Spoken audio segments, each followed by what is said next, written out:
You tell yourself it's nothing, just a small comment, a delayed reply, a slightly different tone. But somehow, it stays with you longer than it should. You replay it, you feel it again, and a part of you quietly asks, why does this affect me this much? Problem. Because logically, you know. Maybe they didn't mean it like that, but emotionally it still hits. So you adjust yourself. You become more careful, more observant, more self-aware than necessary. You think before you speak. You edit your personality in real time. And slowly, you start living in anticipation of hurt, instead of in the moment itself. This affects more than just emotions. It affects your decisions. You hesitate to express opinions. You avoid difficult conversations. You distance yourself before others can. Even in relationships, you don't fully relax because a part of your mind is always scanning. Is something wrong? Over time, this becomes identity. You start seeing yourself as too sensitive, or worse, too much. But here's the deeper question. What if this isn't weakness, but a pattern your brain learned for a reason? You're not someone who gets hurt too easily. You're someone whose brain learned that emotional signals matter more than usual. This didn't come from nowhere.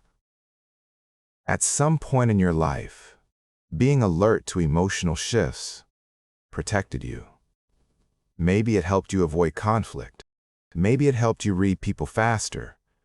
Maybe it helped you stay accepted. Your sensitivity became a tool. But over time, that tool never turned off.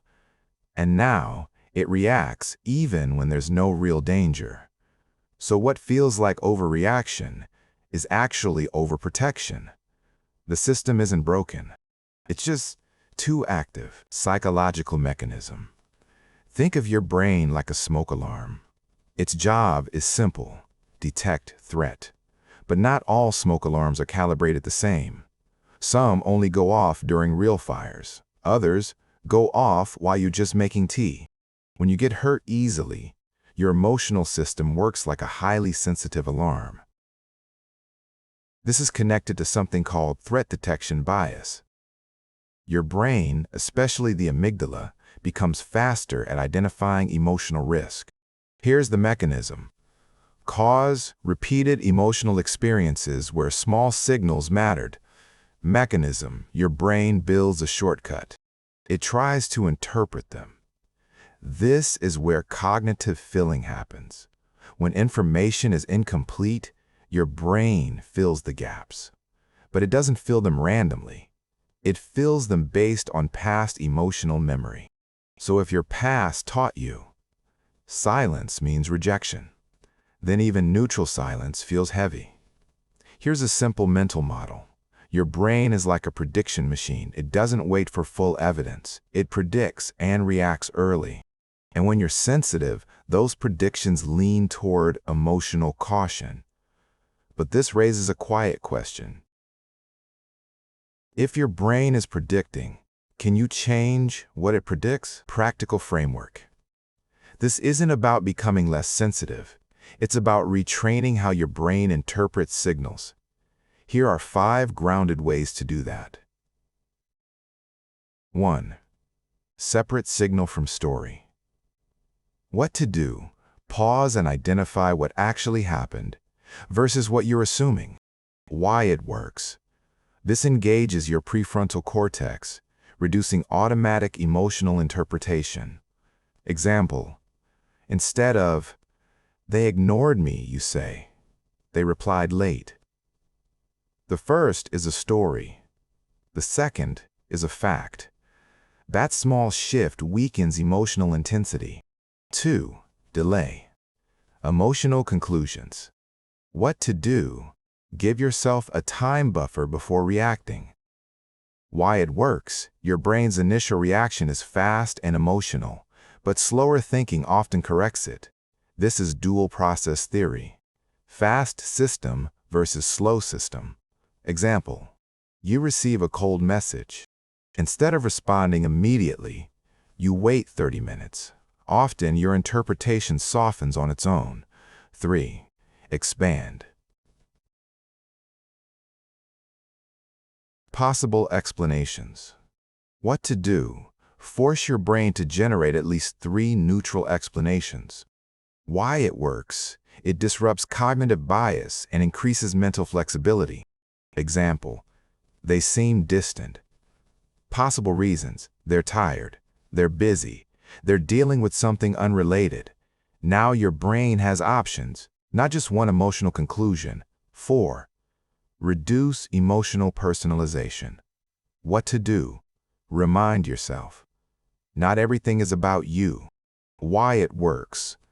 Your brain naturally centers you in every situation. This is called egocentric bias. Breaking it reduces emotional intensity. Example: instead of "I did something wrong," you consider "they might just be having a bad day." This shifts the emotional weight off you. 5. Build emotional tolerance. Gradually. What to do? Expose yourself to small, uncomfortable interactions without withdrawing. Why it works? This is behavioral conditioning. Repeated exposure reduces emotional reactivity. Example: you share a small opinion, even if it feels risky. Nothing bad happens. Your brain updates its prediction. Expression: danger. Over time, your sensitivity becomes more balanced. Think of your mind like a lens. Right now, it's zoomed in too closely on emotional details. Everything feels bigger than it is. The goal isn't to remove the lens, it's to adjust the zoom, so you can still notice without overwhelming yourself. You're not trying to feel less. You're learning to see more clearly.